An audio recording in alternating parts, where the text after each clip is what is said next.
إن الحمد لله نحمده ونستعينه ونستغفره ونعوذ بالله من شرور أنفسنا ومن سيئات أعمالنا من يهده الله فلا مضل له ومن يضلل فلا هادي له وأشهد أن لا إله إلا الله وحده لا شريك له وأشهد أن محمدا عبده ورسوله وأما بعد. Allah says in the Quran, وَقَدْ مَكَرُوا مَكْرَهُمْ وَإِنْدَ اللَّهِ مَكْرَهُمْ وَإِنْ كَانَ مَكْرَهُمْ لِتَزُولَ مِنْهُ الْجِبَالِ. Indeed, they planned their plot, and Allah knows their plot. Though their plot was great, it would never be able to move mountains. Today, I want to have a look at what is America's plot with regards to Pakistan. We do speak about the Muslim world at large. We speak about the Greater Middle East Initiative and how it affects the Arab world. But what about Pakistan? Because the Greater Middle East Initiative included Pakistan as part of this initiative, quite deliberately. So, although we have seen the Arab Spring, we saw the Iraq invasion across the Arab world, but in Pakistan, we've been kind of looking to see what kind of style is America going to and actually going to implement there. And today, as you know, there are elections taking place for the National Assembly and the Provincial Assemblies in Pakistan. There seems to be a lot of buzz and excitement in which it's being declared these are landmark and historic elections. They're historic for the reason that it's for the first time any government has served a full 5-year term, and it's going to hand over from one civilian government to a new civilian government following these elections.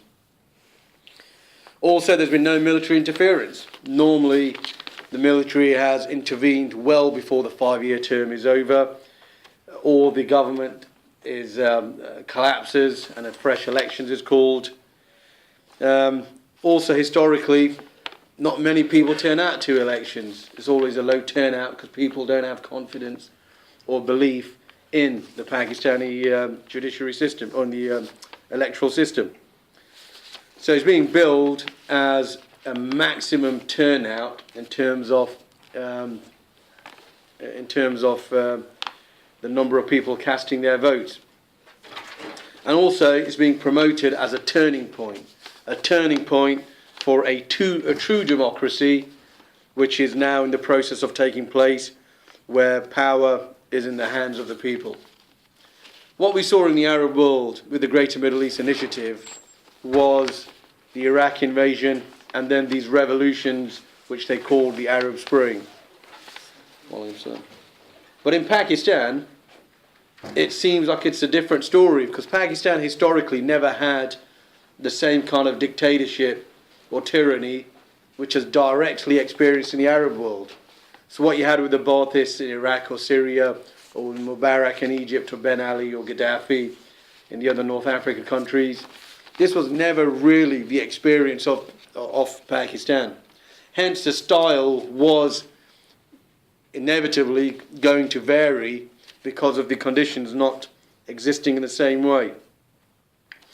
So I think the clue is in understanding in how these elections have been promoted, and I'm going to talk about some background events which have occurred over the past decade, which has got us to this point, which is now being billed as this historic turning point.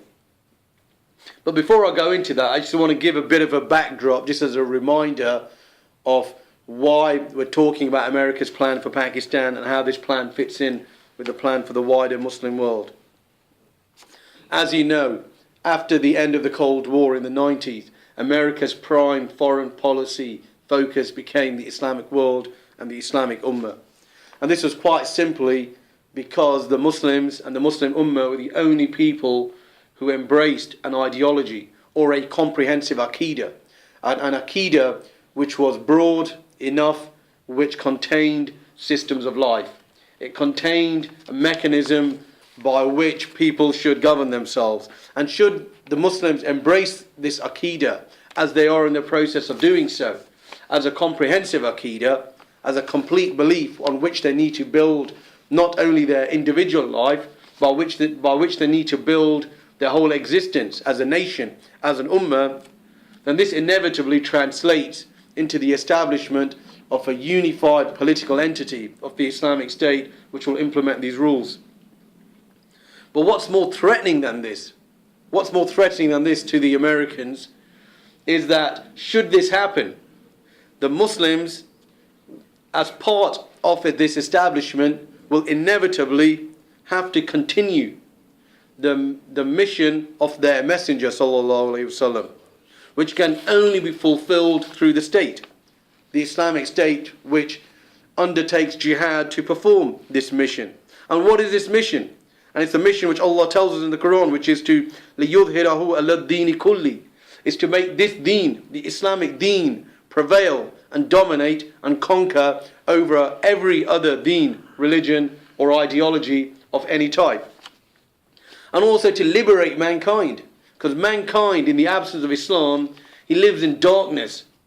He lives in barbarism and primitiveness, the kind that we experience here in the West. Islam came to liberate man from being a slave to his own whims and desires, which turns him into a degenerate and an animal, like we witness on the streets of the West on a Friday or Saturday night. Islam came to liberate mankind. In the words of the Quran, Allah says, Alif Lam Ra, Kitabun Anzulnahu, Ilayka litukhrijan nasa, min al-dhulumati ila nuri, bi'idhni rabbihim ila siratil azizil hamid. That Alif Lam Ra, this is a book which we have revealed to you in order that you may lead mankind out of darkness, i.e. out of kufr, into the light of Islam by the will of their Lord, the Almighty and the owner of all praise. So Allah is telling us that this is our mission as an ummah. And this is our mission which we have to continue after the Messenger ﷺ. And this is the mission which the Muslims did convey after the Messenger ﷺ, which led to Islam expanding towards Central Asia, towards China, Europe, and into Africa. So this, should this ever occur, or should this inevitably occur as cannot be avoided, not only does this threaten America's control of the resources of the Muslim world. You know, every time America undertakes an action in the Muslim world, it's always seen that America's after our oil, she's there after our resources. And although America does benefit from these, but this is not America's primary concern. America is a superpower, and her superpower status brings her that influence. And that influence to be the leader of mankind, to be the one that settles and resolves all international disputes and issues that mankind faces. This is the power status that America would feel threatened by, should there be a rival state which would challenge her. But more than this, furthermore, what really threatens America is that should the Muslims embrace Islam as a comprehensive ideology, as a complete Aqidah and system of life, then not only will it threaten her power status in the world, it will threaten even her own existence, the existence of the West as we know it, as a capitalist bloc, as capitalist nations, with their own people in the future embracing Islam, leading to a collapse of their own existence completely. So America had to take a preemptive action and not wait until this occurs. So in the 90s, we saw, after the end of the Cold War, everyone's making their comments of who the new enemy is. And everyone from Margaret Thatcher to professors to Samuel Huntington, who wrote the book Clash of Civilizations, all of them, they've pointed that the next threat was going to come from Islam. So it wasn't even a secret. So the Europeans and the Americans set about hatching their new plot of how they were going to avert this threat before it should actually be realized. And as you know, they settled on the American version of the plan as opposed to the European, who also had a plan called the European and Middle Eastern Partnership type title it had, to the American plan, which was called the Greater Middle East Initiative. You know, if you just Google the Greater Middle East Initiative, the amount of information available on this, you know, sometimes people might imagine something that we dreamt up, something that is just, because only we talk about it, it's not possible, you know, that it could be anything real. But really, if you just Google the term, the Greater Middle East Initiative, the amount of information that comes about with the details, in which there's no secret that the Greater Middle East Initiative was all about spreading democracy to secularize the Muslim world in order to mitigate the threat from extremism or radical Islam. It really is put that plainly and that simply because that was the ultimate objective. The only way the West, led by America, sees the threat from Islam diminished is if we as an ummah should embrace and adopt their way of life and abandon ours. But they knew we weren't going to abandon ours, and hence the reason why they invented this new religion they call moderate Islam or modernist Islam. So they put this into practice. One of the initial styles was to invade Iraq, and then from Iraq use that as a base from which they were going to export democracy and secularism to the rest of the Muslim world. Simultaneously, they were working on this plan to support groups and what they call NGOs, non-governmental organizations, across the Muslim world as a means to promote this idea, especially amongst young people. America had already practiced this young people or student-led revolutionary movements in Serbia through Otpor and through what they became known as the Velvet Revolutions in Ukraine, Kyrgyzstan and the countries of Central Asia and Georgia as well. So this was the plan that they put into practice, which they did extend. But in Pakistan, there was already a democracy. So to have a revolution, to overthrow a democracy, to establish a real democracy, was also always going to be a bit of a challenge. The Tyrell Qadri experiment, where he did his 60,000 man march in order to call for a real democracy and made his demands for the dissolution of the parliament and for the calling of a new election. This was all geared towards it really, because he was hardly going to make a revolution. What was he going to make a revolution to? And what he was calling for. But he put the message. He didn't get not many people responded to him. In fact, he actually got criticized heavily for ordering his followers, including children, to stay out in the cold rain because, Allah sent the rains, for those few days, and people did suffer. I mean, he was comfortable in his little terrapin or his container, but the people out there really were suffering, and he got a lot of criticism for it. But a lot of people didn't join him, but the thought was planted in the seeds of the mind of the people of a real democracy. So yes, Pakistan has been a democratic state from the beginning. That's the principle it was established on, even though it was claimed it was established on La ilaha illallah Muhammadur Rasulullah. But nevertheless, it planted this seed in the minds of the people that we need a real democracy, and this democracy hasn't been working at the moment, needs to be replaced. But there were several other obstacles, to prevent this real democracy. From the moment that Pakistan came into existence, the real power was the military. And the military always controlled any civilian government that came into power. So the real power was always the military's. So from that point of view, it couldn't really be a democracy. The military was able to wield its power because the people did support the military. They considered the Pakistani military as being the most respected institution. And anyone who was associated with the military on the ground got a lot of respect in his town and in his village because of the stature that the military had. So was it any wonder that whenever America brought in a military government through a military coup, like she did with General Zia in 1979 or 78, or with Pervez Musharraf in 99, was it any wonder that America was happy that the people always supported the military government? In fact, they found there was more stability, and they were critical and condemning The civilian rulers are people who are there just trying to milk and fleece the system and trying to, rob the state coffers, from whatever it was worth. So there was no real credibility for any of these so-called democratic political parties.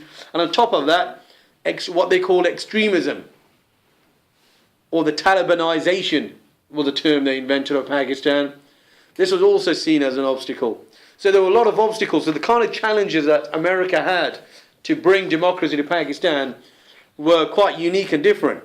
And this Talibanization and extremism, for your information, was actually created by the Americans when they set up all these madrasas in Pakistan under Zia and encouraged this jihadi culture when they needed the Muslims to fight their war against the Russians in Afghanistan throughout the 80s. But what we find is that over the past 10 years, America had taken some initiatives.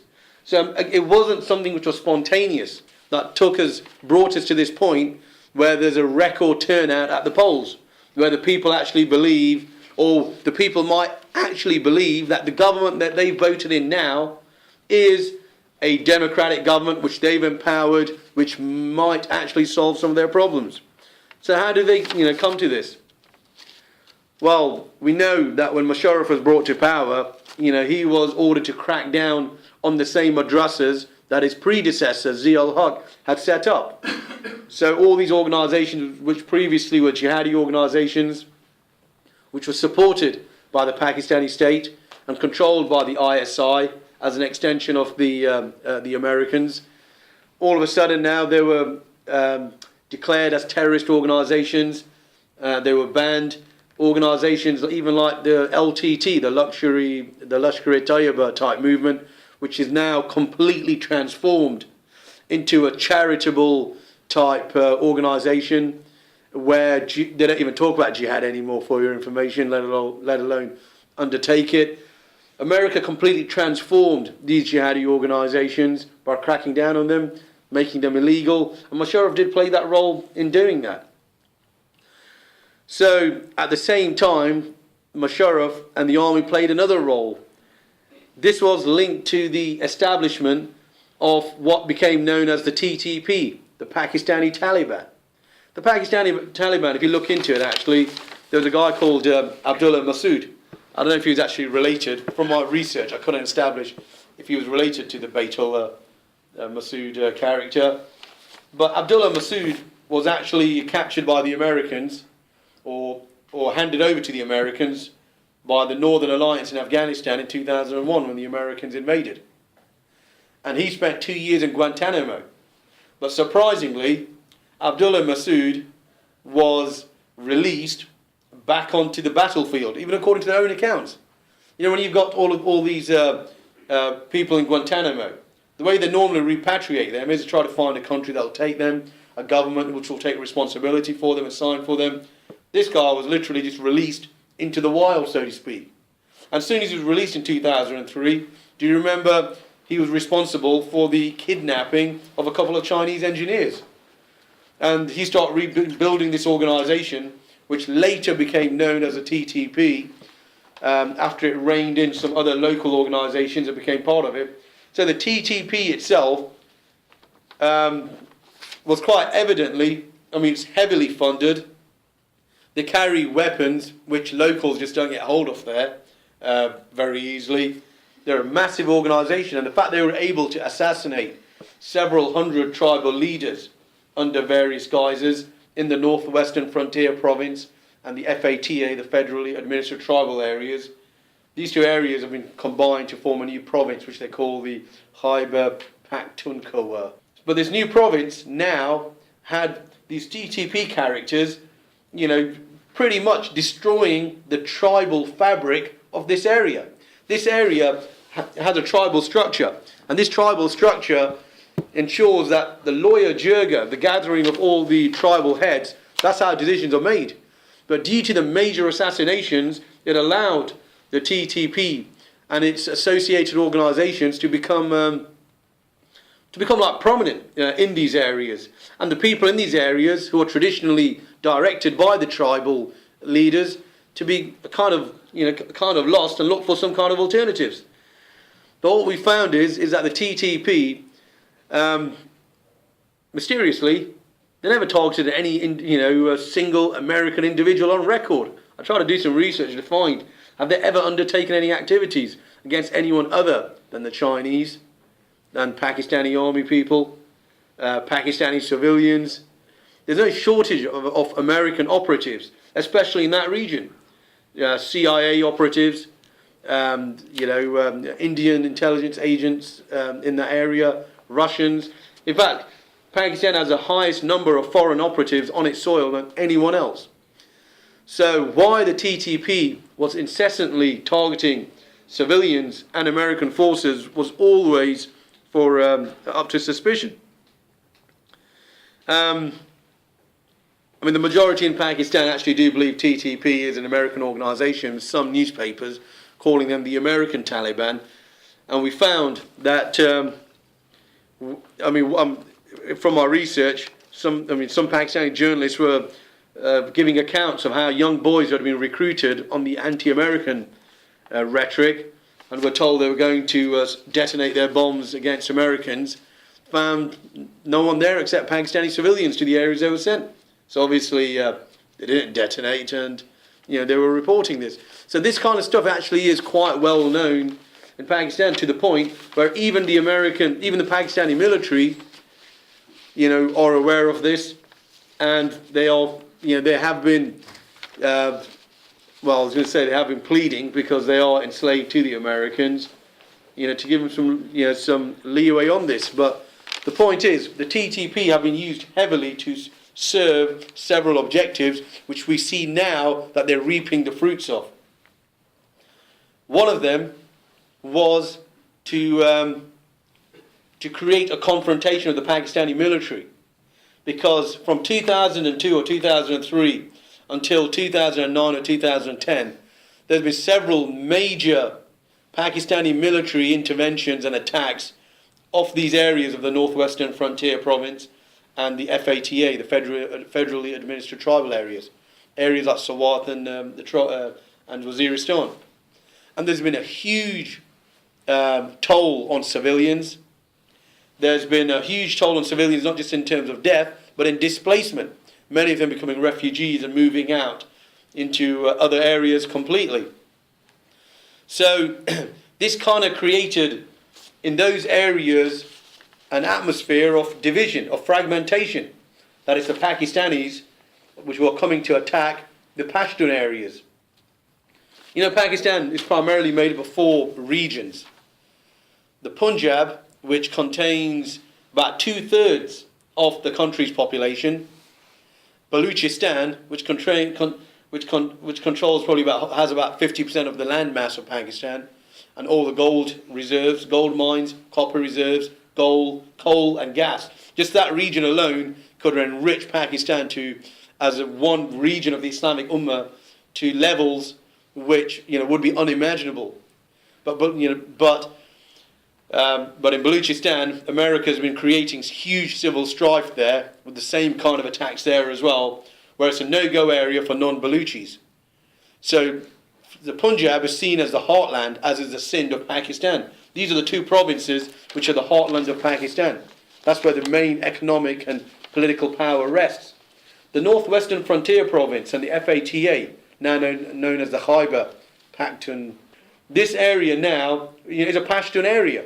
So it's seen like the Pakistanis or the Punjabis and the Sindhis. They're the ones who are attacking that region, creating this separation and this mentality of fragmentation. Same in the Balochistan area. In the Balochistan area, it really is a no-go area for non-Balochis.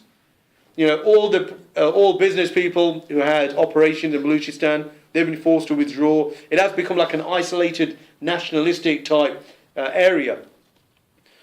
What role, did the TT play in assisting and facilitating this, particularly in the northwestern frontier and the FATA area, in the Pashtun areas?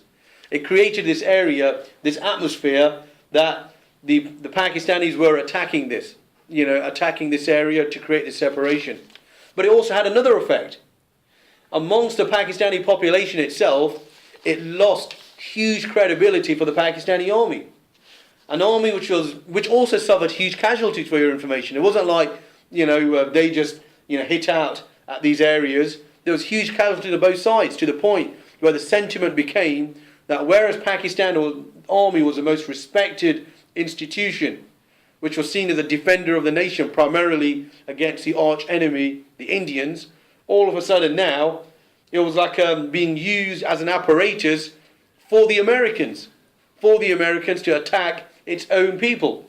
So it lost that respect, and it doesn't carry the same weight as it does at the moment. Furthermore, in 2011 was a year where a lot of things happened, isn't it? It's the year in which the Arab Spring, took off with Tunisia and that guy burning himself, triggering it all off. It's the year in which Imran Khan announced his arrival on the scene, even though he'd been in politics and his party had been in existence since 1996. Exactly, most people would be surprised he was around for that long. He didn't gain prominence until 2011. In 2011 was also the date when the Americans carried out the operation in Abbottabad to get bin Laden, even though nobody believes that he was actually killed at that time. But the fact that the Pakistani military cooperated in this venture, it cost the Pakistani military its reputation even more, and it created this kind of hostility and this kind of opposition which hadn't been seen before. 2011 was also the date when Raymond Davis undertook his actions to prove that there was significant American military and intelligence presence on the grounds, but the Pakistan military handed him over back to the Americans. That further eroded their reputation. And what else happened that year? Salalah, the city which on the border of Afghanistan, where the Americans bombed the Pakistani military outpost, killing 24 American soldiers. And again, the Pakistani military didn't respond in the slightest. So all these events, it really eroded the standing of the Pakistani military, which it had over the years. By 2011, it was completely out, to the point where Kiani, the general, had to go around in trying to create a new wave of support for the military. I mean, one town in the Punjab, not far from the border of India, which was a military garrison town. In this town, Kiani, was addressing the masses of this crowd, asking the people to restore the confidence in the military, to increase their recruits, because the number of people going to the military has dropped drastically. So the military has been weakened on several fronts. But even there, he was confronted. Somebody on the microphone said to him, "How can we, support you after all you do is serve, and all you've done in the past years is serve the Americans? You're slaves to the Americans. How can we do this?" To which he was obviously stunned, and he responded with, "Well, if you're not too happy with the situation, you'll bring about change. Why don't you form a party and take part in the elections?" You see, even the military was in on it, integrating all the various movements, even the ones which are seen as anti-American and hardline or extreme. Okay, take part in the election, become part of the democratic process. Exactly what they did with the so-called extremists and hardliners pretty much everywhere else. And again, he was rebutted with, people have been taking elections for years, and what did it bring us? But his answer there would be, this time it might be different, because the Americans have another plan. He obviously knows something which others don't. So here we have, and even today, if you were watching the election coverage for Pakistan, they were showing General Kiani casting his vote on television. He's a military general now who's humble, to the political process. They're not choosing the leader, they're rather part of the process in which democracy is at work and people are choosing the leadership. So we see this transformation of what happened to the military over the past 10 years to now, where it's completely different. And there's further events which took place which completely subdued the military, which I'll mention in a moment. But something else which was critical in the past 10 years was the establishment of so-called independent media. Pakistan has in the region of 30 news channels. And that's about 3 or 4 times more than how many news channels exist in America.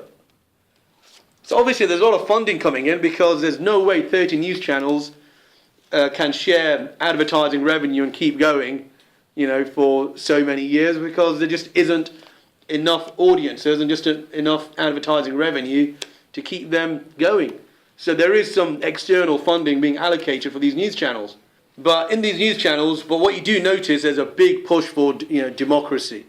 Even their commercial breaks, they're all promoting democracy. They've got a whole load of kids who are giving their view what is democracy, and the word in Pakistani is jamhuriyat. So I know they're talking about democracy, and it's off the people, by the people, for the people. For one of the news channels, ARY, guess what their symbol is for democracy? It's the Otpor fist. You know what the Otpor fist is? Otpor fist. Otpor is the Serbian organisation. The Serbian organisation which trained the April the 6th movement and trained a lot of revolutionary movements at the behest of the Americans. This news channel, from what I could make out, Kuwa, which means power to the people, national power, and the fist was the symbol. And they're like blasting this every 10, 15 minutes. There's been a heavy push. The same role that Al Jazeera and Arabiya and these channels played in the Arab world, in Pakistan, these news channels have played a major role. They've played a major role in promoting democracy and secularism, exactly as America wants, and to establish their credibility further. I mean, what else did they do? Remember in 2007, when the Chief Justice, a Supreme Judge of Pakistan, Iftikhar Chowdhury, in 2007, when Musharraf tried to dismiss him,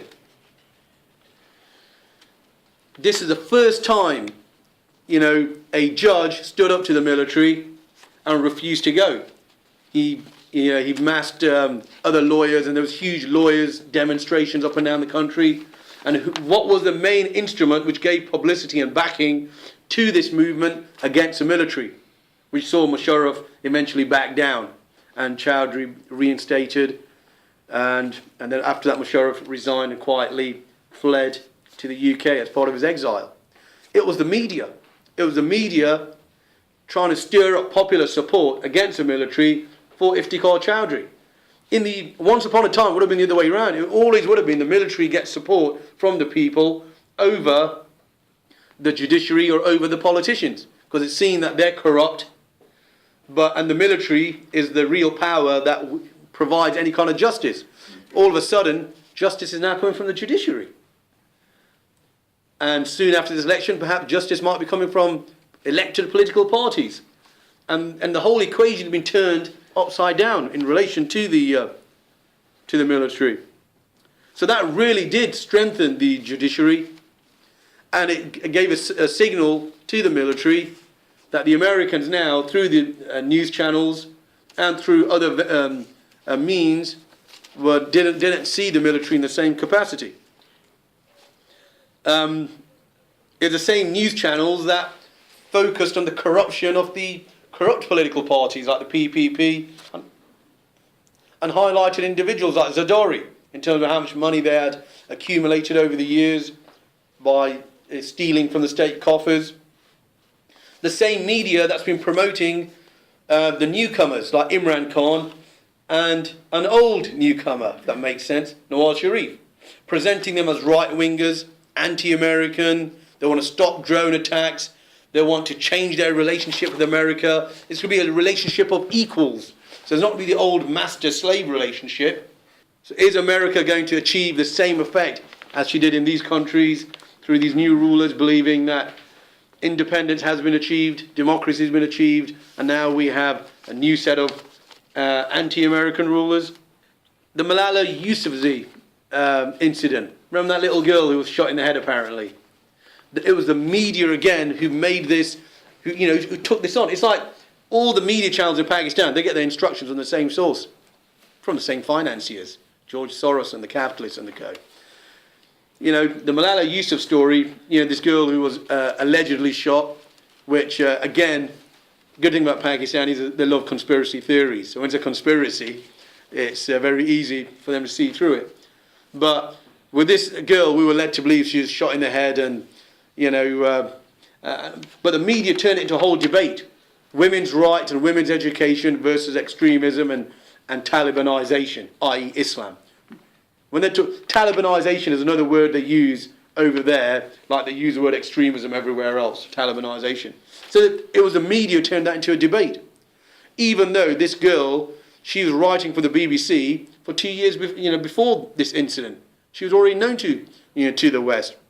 Her anti-Taliban writings. Allegedly, the BBC just stumbled across her diaries by accident, so they started publishing them. They were just like wandering in the jungles of Pakistan, of the northwestern frontier province, and they said, "Oh, what's this here? Let's start publishing it." As it turns out, she was also, there's pictures of this available actually, she was in touch with Richard Holbrooke, who was Obama's representative for the AFPAC. He was Obama's man in the AFPAC policy. So she was in touch with Richard Holbrooke, getting the picture of what might be going on here.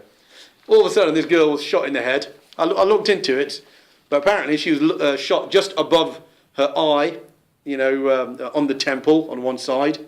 The bullet travelled down to her jaw and lodged into her shoulder.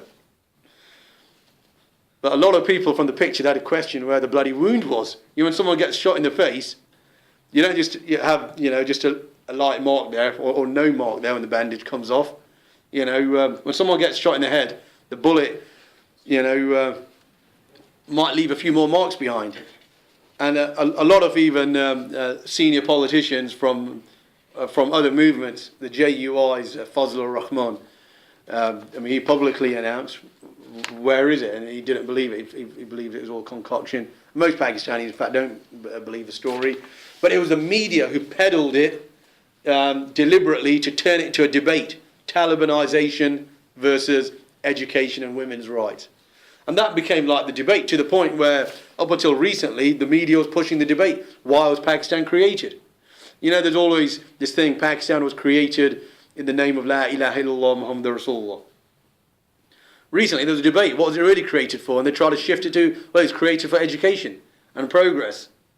And it was a huge debate in which they were trying to overturn even the basis and parameters in order to fit America's new agenda for Pakistan. Anyway, what we're seeing with the continuing hammering of the Pakistani military is represented by Musharraf's decision to return to Pakistan and take part in the elections. In his own words, to save Pakistan. It's quite laughable because either he was given false reassurances that he could return without any effect, or he genuinely is part of the plan, where what he's going through is part of the plan. Why would he admit that at this time he openly, that he was the one who authorised American drone attacks in Pakistan? That's suicidal. Why would he admit that? Further discrediting the military, because it wasn't just one person who authorised it. It means that the whole military was in on it. They're the ones who allow the military bases, they run them, they facilitate. It further hammers the military, shows them in a completely different light. But on top of that, whatever he's going through, and bear in mind, the chief judge is, who will be dealing with this case is the same one that he tried to fire and had a big confrontation with in 2007, Iftikhar Chowdhury. And if Nawaz Sharif comes back to power, he's the guy, it was Musharraf who set up Nawaz Sharif to go and invade Kargil and then to withdraw in order to humiliate him and to show that he should be removed, because America wanted to bring the military to power and they prepared the ground to do this. Nawaz Sharif at the time, he agreed. And when he was in prison, he leaked a letter to say it was Musharraf as the one who ordered him to withdraw. It didn't get much coverage at the time because it wasn't part of the agenda. But at the time, some media did report. He did leak this letter, and ever since then, he has been blaming Musharraf for it. And guess what?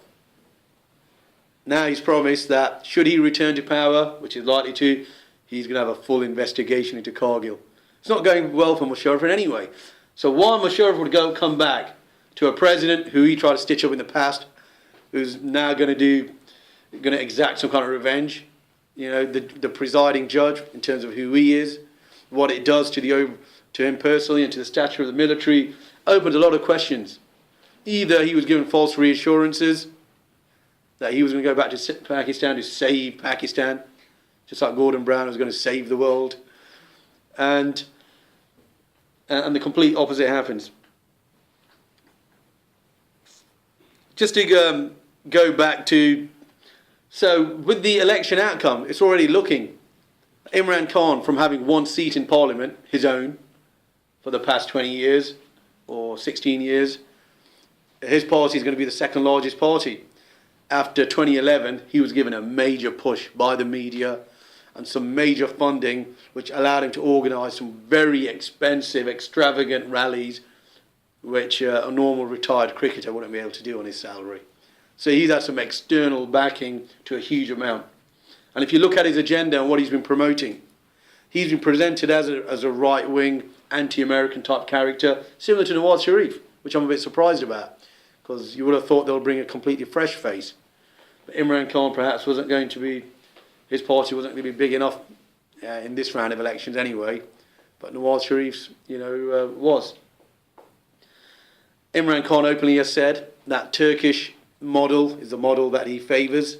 What Erdogan has achieved in a secular Islamic democracy is the model that he wants to put into practice.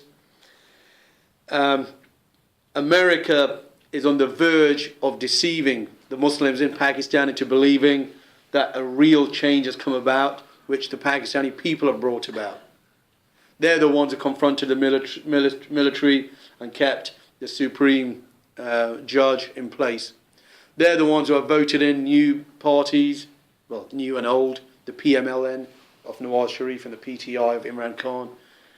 They're the ones who are going to now run the country, and they're going to uproot corruption.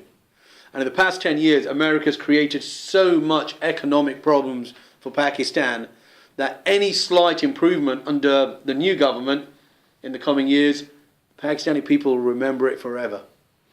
Think about this. Why does the PTT declare that it's going to attack polling stations and attack civilians? Because democracy is un-Islamic.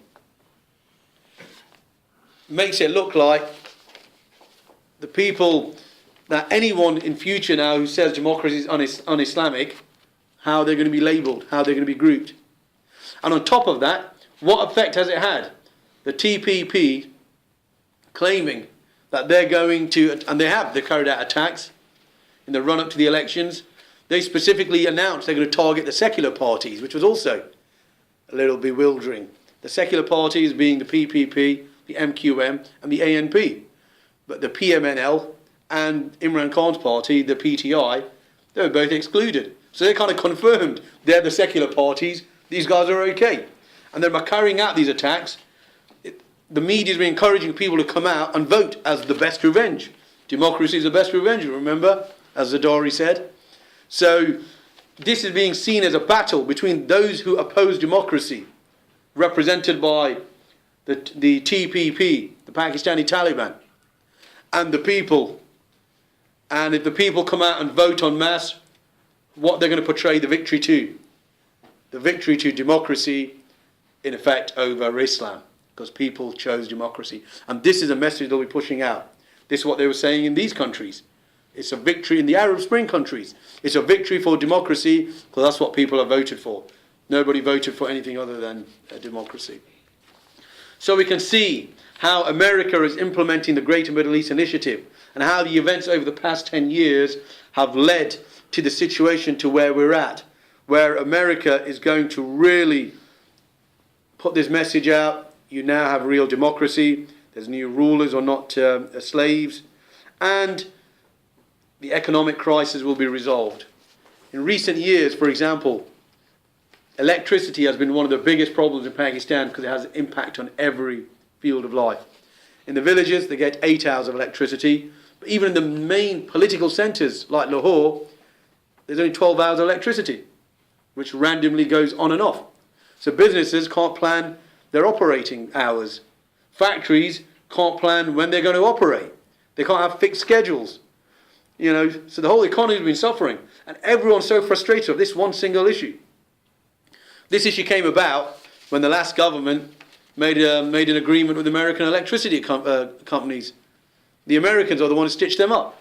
The Americans said to them, we'll build power plants, we're going to generate electricity for Pakistan, and the government is bound to purchase 60% of whatever output we produce. Regardless of how much you consume or not, you have to purchase 60%. So they were flooding and producing more electricity than required, just for the financial aspect. And when the government couldn't pay, because it's broke anyway, they start, as part of a penalty, they turn off the electricity. So there's no shortage of electricity. The capacity is there. All America has to do is instruct her companies just to leave it on a bit longer. If you ask the people there, what if the electricity was doubled? Or even 50% increase from 12 hours to 18 hours? That single issue will make people feel that that is the first day for the rest of their life. And this is no exaggeration, because that's such a deep impact on people's everyday lives, from the village all the way through to the cities. But the capacity is there, and America can do that just at the click of a button. Remember, Nawaz Sharif made one motorway in the 90s. He was responsible for the construction of one motorway. Until now, people sing his praises that he did something good for the country. All he did was build a motorway. Can you imagine the next Prime Minister, Nawaz Sharif, again, with or without the help of Imran Khan, resolves the energy crisis issue? Or America helps them to resolve it. It'll consolidate its standing. Real power. We stood up to the Americans. We stopped the drone attacks. You could see where it's all heading. And what will it all be down to? You, all the people, participated. You voted. You took part. And even though the Americans are being critical of groups like PMNL and Imran Khan's party for having contacts with extremist groups like the Sabah organisation, which carries out a lot of attacks. But really, these organisations are all being reined in to take part in the electoral democratic process, which will isolate and leave only the few hardcore Islamists, as they see it, who'll be, bundled together with the TPP as a means to stop the call for Islam and the Islamic State, and to stop the call for confronting democracy. We have a duty to expose this plan and explain how it's part of the overall American Greater Middle East initiative to secularize the Muslims and to make them embrace democracy, to prevent us as an ummah from establishing Islam and the Islamic State, which is an obligation for us. Allah says in the Quran, Ya ayyuhalladhina amanu in tansurullah yansurkum wa yuthabbit aqdamakum. O you believe, if you help in the cause of Allah, He will help you and make your foothold firm. أقول قولي هذا واستغفر الله لي ولكم فاستغفروه إنه هو التواب الرحيم.